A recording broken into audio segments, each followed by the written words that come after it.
The next speaker, journalist, worked in finance, in tech, healthcare, policy, and a space traveler. She's been running the Wellville organization for over 10 years. She's been pretty much on all industries. She's on the board of companies like 23andMe, the Electronics this Foundation, WPP.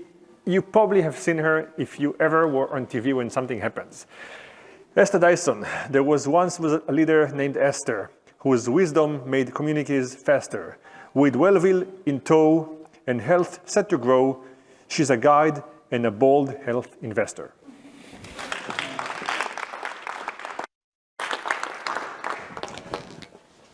Good, no slides. You have no slides. Yeah. Okay, But I have a video. No, just kidding. and she has a timeshare she's pitching. So I'm Nick Gillespie. I spoke yesterday, and I'm going to kick off the conversation with Esther at her request because she likes to converse more than lecture, right? Yeah. So let's start with the question of what is Wellville? And let's start with that. Okay, so the great thing about Wellville is it started out as something different from what it became. And that's true of so many things. If you actually know what you're going to do right at the beginning, why bother to do it? Most of my investments, I say, are an education investment with a lottery ticket attached, and that included 23andMe, which, fact check, I'm no longer on the board of, but I still wish it well. And back to Wellville. So this started with a bunch of origin stories. I'll just tell one short one. How many of you know the website Real Age? It asks you, do you live with a loved one? Do you eat right? It deals with some of the social determinants of health, not with racism or poverty, because mostly what they're really after is people who will buy vitamin supplements. Nonetheless. And racists are like, no, fuck supplements, right? Well. I live on rage. Yes. So he sold this company to Real Age, to Hearst, and then they sold it to ShareCare. But what's really interesting is he had a company before that, you know, one of these serial entrepreneurs. And guess whom he sold his first company to? Nobody knows. Jiffy Lube. Maintenance, yes. Maintenance beats repair. And I thought, wow, that's interesting. I was getting really interested in healthcare. Long story short, 2013, I was at an event similar to this. I was going to say somebody should take that idea of Charlie Silver's and they should, instead of the healthcare X Prize, they should do the health X Prize. And then I realized that's kind of a nice white lady says somebody else should do something. So I announced that I would do it. Then I had to figure out, how? And so the original idea was 5 communities, 5 metrics, 5 years. And it turned into 5 communities, 2 of them switched out. Metrics, but more important, changing the culture, focusing more on social fabric than philanthropic architectures, and trust, thinking long term, and really keeping things healthy and resilient rather than, you know, I am Medicare, I care about old people, but honestly, if you really want to make a long-term systemic change, you've got to start with the kids and stop them from being damaged before they hit school. So we waltzed in, learned a lot, including that you need more than 5 years to earn trust. And I'll kind of explain our operating model. And then, so we don't come in with fish. We don't even teach them how to fish. We say, what kind of fishing schools do you want to build? Can we help you do that more effectively? Can we help you collaborate? Can we introduce you to resources? We don't give them money, so they're not trying to win our favor. We talk to the people who want our advice. We don't go around and try and get people to follow our programs. and pay the money to do so. So just like raising kids, we're looking to help them realize their intrinsic motivations rather than do something that some grant maker wants them to do for 2 years. And then if it's successful, they'll go do something more innovative. And if it's not successful, they'll go do something somewhere else. So one of the communities that you're part of, or that you're in, is Muskegon, Michigan. Talk a little bit about why Muskegon, and then what are a couple of the initiatives that you guys have helped catalyze? Right. So when we started, I hired a CEO because I've seen enough of Silicon Valley that I think you always need a team and you need somebody to talk truth to power. He came from Cigna, the health insurance company, and is very organized, and I'm less so. So we put out this call for applications, and he knew exactly where to publish it, and Robert Wood Johnson helped spread the word, and so did other people. And we got, to our amazement, 42 communities of under 100,000 people applying. Rick and I, the CEO, went and visited 10 of them this summer of 2014, which was the first education. It was amazing. We turned one down because they were too good. That was Columbus, Indiana, the company town of Combsegen, and they didn't, we didn't want to fix up something that was working. We wanted to help people build something where it was needed. So we looked not for the 5 best, but the best group of 5 that would be different geographically, demographically, et cetera. And Muskegon was one of them. Ironically, they created something called Greater Muskegon because they were actually 180,000 people, which is above our limit. Greater Muskegon was actually Lesser Muskegon. It was 80,000 people out of the 180,000. In the end, we worked with the entire county, but the reality is the eastern part of the county, which was more rural and white, was, there's so many disparities. We did not come in and fix everything. We focused on where the people we were talking to were looking for help. And a couple of, I would say most of what, so I ended up being the person for Muskegon. Each community had one of us as an advisor. The others just raise your hand if you know them or from them, whatever. Spartanburg, South Carolina, the city. Yep. North Hartford, the troubled part of Hartford is the polite way to say it. Clatsop County, Oregon, northwest of Portland. Right, nice to see you.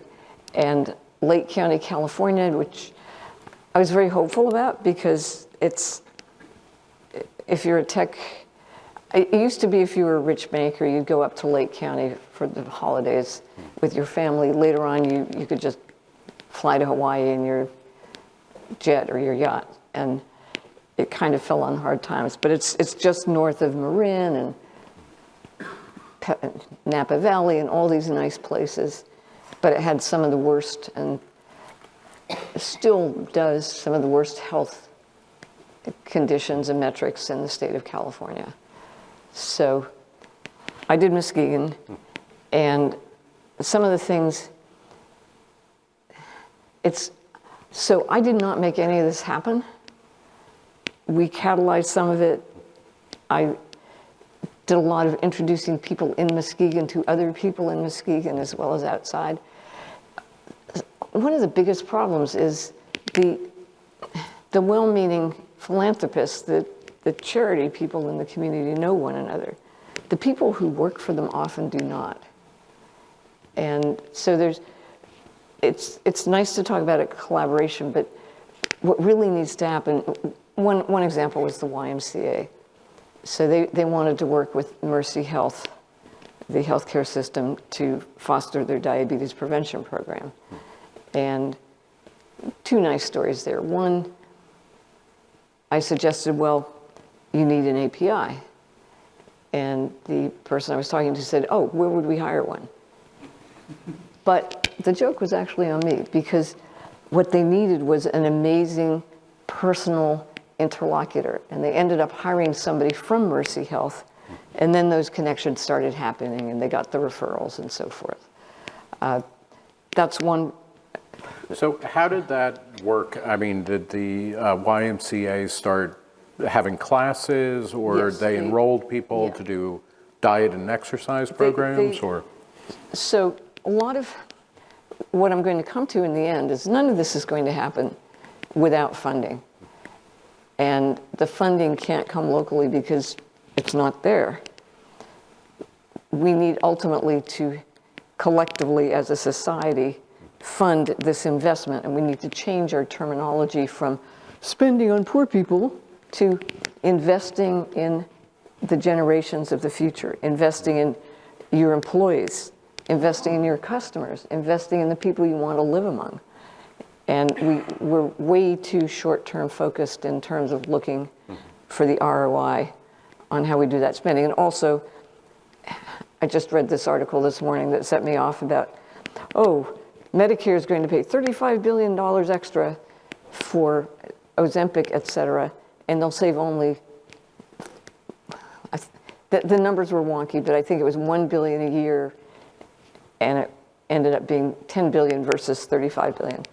But what's the payback to society if all these people become healthy and they get over the little addiction in their minds that makes them want to eat stuff, and it turns out maybe also smoke and drink and all these other distractions. They become better employees, they become better parents, they're happier. I mean, we are here to live happily as well as die having finished a nice long life. So it's the goal is for these things to happen in the communities, but then I'm going to write a book and try and come back to Washington more, but also hang out with the people who vote and the people who set policy. The policy will come if you change the thinking, if you change what they count, if you change how they look at a return on whatever it is they do. It's not magic, but that's the basics. In Mesquite, and then we'll open it up. Yeah. What's another thing? So one thing to think about is there is a population of people who are either diabetic or pre-diabetic because of diet and exercise. Right. So you kind of address that and give people more information and something to do to kind of counteract that. What's another kind of initiative that Wellville helped with? It is, I forget the exact words you use, but it's not just what they eat, is what's sold to them in the stores. And exercise, if you can afford to make it to, the lived environment matters. Can you send your kids out without worrying that they're going to get into trouble, that kind of thing. My other favorite thing they're doing is something called How You Birth, which is, again, kind of led. This happened independently, but at the same time, Michigan Medicaid put out a waiver that would reimburse doulas. And that is huge, because doulas used to be, well, she has a doula, but the doula is not medical, so she can't come into my practice. And giving the doulas reimbursement gives them respect from the medical community. It gives them status, and they do amazing stuff. So certain people worry about childless cat ladies. I worry more about parentless kids, or single parent kids, or kids with parents who don't have the time or who might be addicted and can't be the best. Doulas come in and help. They provide the social, medical, human knowledge around that whole process of getting pregnant, ideally starting to eat better, stop smoking, giving birth, and then being treated with respect. And then after birth, there's still a lot to learn. This kid is crying all the time. The doula is the difference between health and healthcare, really. I mean, they're not a doctor per se, but they're creating a much healthier set of options or understanding. Now, the final challenge, and then So it's really great that this is happening. However, there's a shortage of doulas. And if you want to be a doula, you need to find training. Is the mic still working? Okay, great. You need to get certified by attending a live birth with somebody watching. You need to find insurance, liability insurance for practicing as a doula. And then you have to get paid by Medicaid. Or now, another wonderful piece of news by Walmart, which is also reimbursing doulas. But you don't really get paid enough to do this unless you have time and you're willing to basically work for free, considering all your out-of-pocket costs. So we're not there, but it's a huge step forward. And this collaborative recruits, trains, supports doulas, both prepartum and postpartum, and they're amazing. And even though Wellville, as I sort of mentioned, ends at the end of this year, one way or another, I want to actively get engaged in helping to scale that, helping to connect the Medicaid folks with the Walmart folks, see if we can, again, there's lots of people out there doing this. I just want to help empower them to talk to one another and get even more powerful and scale. Do we have questions to talk about Wellville and some of the initiatives that they're doing? Yeah. Actually, can we go over here? Because, sorry, you've spoken a couple times, so. It's really reminding me of a system in the UK called social prescribing. Have you heard of that? So this is our organisation's involved in this, where we have GP practices, the general practitioners have a social prescriber who signposts patients to debt support or food banks or any type of issues that they're having that's causing their health issue, and they signpost them to community initiatives that can help if they've got like a child with disability or like problems are like immense. But actually what we've seen with social prescribing is it takes away the waiting list from the general practitioner, and it solves their medical issues as well, even like anxiety and sleepless nights and those things. So I don't know if like we could do some sharing of these practices and I mean, in the end, it's so easy to know what to do. The real challenge is doing it. For what it's worth, yes, my aunt was an almoner for the National Health Service in England.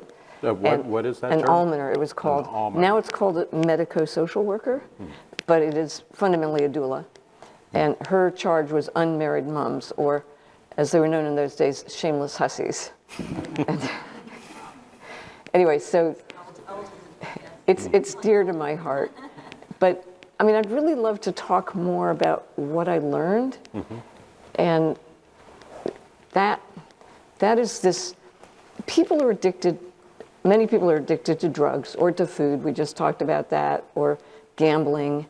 And there's so many business models behind that. It's not people go out in search of casinos. The casinos market to them, and they don't go out in search of bad food, but that's all that's available. But what I learned is small community organizations get addicted to short-term grants. It's the same cycle of, I need relief, I'm desperate, and the small community organizations compete with one another. They each hire a grant writer, and so by the time the $75,000 grant is awarded, you've already spent $30K among the competitors to apply for this grant that isn't really their core mission, but they have a coordinator they need to pay, and so, and then you get and so in this context, the philanthropies have the business model of the short-term grants. And then you have VCs who are addicted to exits, not to sustainable businesses. And you have politicians who are addicted to votes. And then you have this whole issue of term limits. And we were talking this morning, term limits isn't, this is the proper term limit. It's always going to be somewhat arbitrary, but the point is some things should end. And most things take too long. And it's not simply end it and walk away, as we are not doing at Wellville either. It's end it and leave something better for someone else to carry forward. Sometimes the term limit is too short. How long are we going to wait for a return on this investment in babies? Yeah, your investment's going to pay off over 20 and 30 years as these kids grow up. You haven't met my children, but we're at a slightly longer time horizon. Yeah.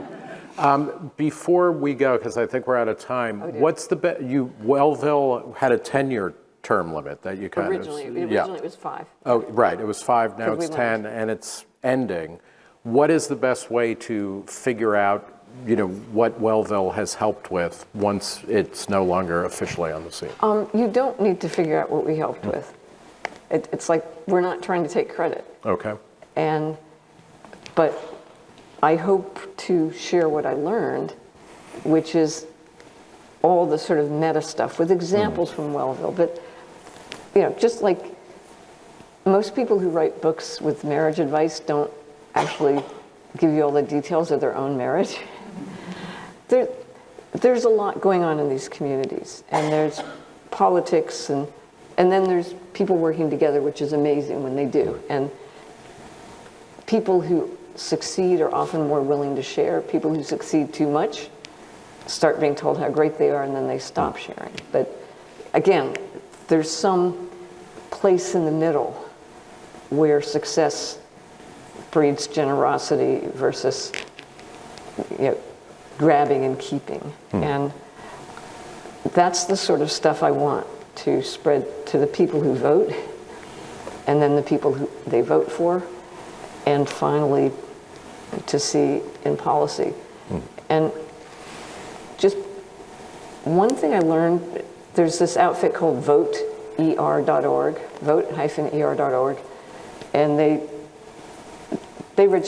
they foster the registration of people to vote in doctors and clinics and so forth. The idea is, hey, you do it at the DMV, why not do it while you're waiting for 2 hours for your doctor to see you? And what they pointed out is whether or not your person wins, your vote counts, because the person who does win, or the person who wants to win, now sees who's voting, and the message gets through. Okay. I think that's a great note to end on. Thank you, Esther Dyson. Yeah.